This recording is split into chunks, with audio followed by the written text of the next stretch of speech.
Room 442 is brought to you by North Star Bets. That's a win. Welcome into room 442. Happy Monday to everyone out there. I'm sitting alongside James Sharman, Mikey Singh, and myself, Sarah Pararia, of course. And guys, you know what it means. It's Monday. It's headlines. We're looking back at the biggest stories over the weekend. And James, you're up first with a very funny one, actually. Pep Guardiola's final barrier to the Champions League removed as Yaya Toure's curse is lifted. Yeah, this is a huge one, right? Because the reason why City haven't won the Champions League in Pep's era is because of a curse from Africa. Some shaman, not this one. Different shaman. Apparently, How long were you sitting on that one a for? long time. When I thought I'm going to be all over this one right now. So back in 2018, Yaya Toure, right? You know, the genius of the midfield at Man City. His last year at City, barely played, fell out with Pep Guardiola, and his agent said post-season, "Listen, I'm going to get a curse on this team and on Pep Guardiola. You will not win the Champions League while this curse is alive," or whatever. Is curse is alive? You get the idea. And anyway, he's now saying, I've had second thoughts. There's no hard feelings between Yaya Toure and Pep Guardiola. The curse has been lifted. So it might not be this year, but within the next 3 years, City will win the Champions League. Sorry, how can we confirm that the curse was lifted? Yaya Toure made a call to the shaman, or the agent did. The agent, yeah. I'm okay. assuming. I'm assuming someone had to get in contact though. It can't just be Yaya Toure saying, no, we're good. They have to, go back to the source. Yeah, I would Funny think so. enough, Need more evidence. Yaya Toure has commented about it since this story did break, and saying his former agent was is being quoted by the media about a curse.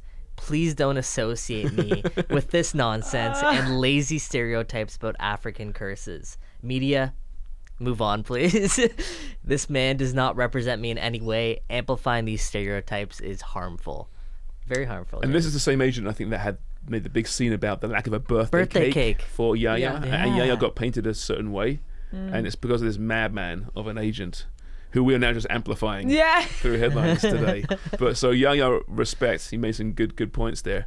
And just got me thinking how great a player he was, though, as well. Yeah. He was one of the best midfielders the Prem's ever seen. Didn't end the way he wanted. But even at Barcelona, he was incredible, right? And then coming to City, he was just a joy to watch. National team as well, right? Cote Yeah. d'Ivoire, him and his brother Kolo Toure. Come on. That was Colo, absolute legend at Liverpool. Didn't play for too long, but Kolo brilliant Toure, player. yeah. Arsenal. I honestly think, like, in his day, he could have been the best midfielder in the Premier League. He was just so dominant. Dominant's a word, isn't it? So dominant. Obviously, physically, he was. He's big, but too. also his Yeah. skill, though. Yeah. He read the game so well. And I know his career didn't really pan out towards the end the way he would have wanted it to, but still just unbelievable overall, just resume. Let me ask you, would he get into this current City team? Yeah, he would. I think so. As much as I love Rodri, Yeah. I think Yaya Toure was a better player than Rodri. Yeah, no, I agree with that. And Rodri's brilliant. Rodri's Huge fan of really Rodri. good, yeah. But Yaya was just box to box. He just did it all, didn't he? Everything. And was physically just a specimen. He- right? No, He like was a so strong. athlete, like Yeah. really a proper athlete. You don't see midfielders take over games as much anymore. Yaya Toure took over games. Absolutely He was, took over I games. think, I haven't seen, since Patrick Vieira was a similar type of player, Mm-hmm. right? And then Yaya came around, and it's like, that's the closest thing I can think Well, the of. holding midfielder position overall has evolved a lot. It has, yeah. Right? It's gone to more of a ball-playing holding midfielder as opposed to someone who could kind of do it all. We don't see too many of those guys nowadays. Yeah. Well, we were saying today earlier, I think just there's 3 midfielders have 10 or more goals in the Prem this season, with Alexis McAllister getting it done today Yeah. for Brighton in that crazy loss to Everton. Well done, Everton, by the way. Shocking. But yeah, it is evolving, it's changing. And But, the other two are attacking midfielders too, right? James Madison and Martin Odegaard, of yeah, course. that's So, right. Different players, very much. Yeah. Well, Yaya Toure, we apologize for amplifying that, but great segment you gave us. Great chat. We hope you're both doing well, Yaya and Kolo. All right, Michael, on to your headline. Yeah. Give football an American flavor. I want to stop right now. Dortmund boss Edin Terzic advocates for NBA-like challenge rule. Please explain. Yeah, so on Friday, Dortmund playing one of the lower teams in the Bundesliga. Obviously, Dortmund's in the midst of a really important title chase with Bayern Munich. They had a penalty which was not deemed a penalty at the time. Their video review staff didn't deem it a penalty at the time. And the end result was Dortmund went on to draw the game. Now, the referee has since come out and said that he missed the call, and to the extent where it's costing him some sleep. So it was a pretty obvious error that the referee missed.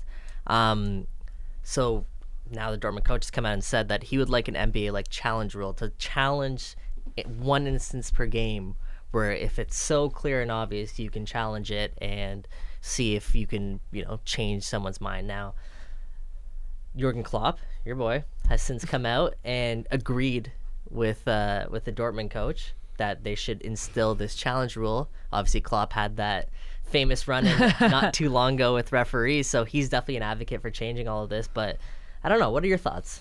See, this is what VAR should be covering, right? You shouldn't need to challenge because VAR and the people who are running VAR should be noticing any clear and obvious errors.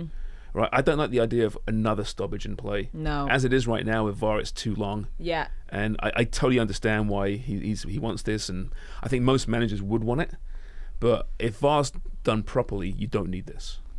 Well, I also think that we know that these coaches, with the tempers they have, are going to be challenged anything and everything. Like, well, it's just once per game. Yeah, well, we're going to see 2 a game then. A coach is going to make a challenge, and that's going to, you cannot tell me that they're not going to use it. They will. No, for sure. And that's exactly like James saying, it's going to cause more stoppage. I mean, we used to watch football where it was all based on human error, right? With a ref, no VAR. And now we have VAR, and I get it, it should be working, but I feel like we're like crossing over to the point where it's like there's too much involved. There still is human error sometimes. How many times do we see penalties not being called even with VAR? It happens to all of our teams. It's part of the game, I honestly think. And if you challenge, does the play stop right there and then, or at the next natural stoppage? It'll probably of play? be the next natural stoppage. Because then you'll have late in a game, in a close game, on a counter-attack, there'd be a challenge thrown just for something. Just like anything. video review. Just like video review, yeah. Yeah, so it could overturn a play. I don't know. I don't know how I feel about it. Because you see it now in other sports where, challenges do make sense. The NBA is like a perfect example, right? It's a newer rule, but I think overall people have adapted to the extra stoppage in play. And, there are instances where a clear and obvious foul is missed and you challenge it and they overturn it and it kind of appeases everybody. I don't know. Football, though, is one of the, maybe if not like the only sport that doesn't have like constant stoppage left, where you play a solid 45, couple minutes extra, and then you have a 15-minute break, and then same thing. Like basketball, American football, hockey, there's so much stoppage. Like if you look at a basketball game, should be 60 minutes long. It's like 2.5 hours. Yeah, that's way too many whistles. Are VAR stoppages too long for you guys right now? 100%. Yeah, because they also totally slow down like the play. Well, not even as a fan, the momentum certain teams are building can get shut down right there. And if it's done properly, it's clear and obvious. Yeah. That should be noticed pretty quickly. If they're spending 5 minutes looking at video, then it's not clear and obvious, right? Then they're misinterpreting, I think, the whole idea of VAR nowadays. It should be pretty simple. If it's a glaring mistake, you call it. More and more now, I think that refereeing and officiating in various sports, it is human. It's part of sport. We don't like it when it goes the wrong way, but it goes both ways over a season. Yeah. You kind of have to accept it, I think. I'd much rather have that than this trying to find this perfect ideal, which you're never going to find. There is still margin for error in VAR, and that's essentially what happened over the weekend, right? Because whoever's looking at that replay, they're also human, and they could miss the Solanke one, for example. Exactly. Right? I mean, clearly a foul, and it wasn't given. Like, I saw the video 3 times, and that's clear and obvious. No. It happens. I think it's still part of the game. Dortmund did go on to win their game on Sunday, 6-0 though against Wolfsburg. So clearly, 1 point. There was Still 1 point. I know. We will see what happens there though. Hoping actually Dortmund wins though. We need some switch up in the Bundesliga. Yeah. Before that team gets 100%, picked please. apart even more. Jude Bellingham. Still playing Leipzig up Bayern Munich. Yeah, in a couple weeks' time. It's going to be tough. It's going to be tough. We're getting drawn into the Bundesliga now. All right, finally my headline. Had to touch on it. Manchester United's Champions League spot hangs in the balance with the latest De Gea error. Mikey, how was watching that for you? Because Marcus Rashford was going... Yeah. That was incredible. Seeing Marcus Rashford literally react like he was... Everybody. Victor Lindelof dropped to his knees when that happened. Well, Lindelof didn't do much to help De Gea there, though. I'll say that much. Yeah, no. What was worse, watching that or watching the penalty against Brighton on Thursday? Oh! In the last second.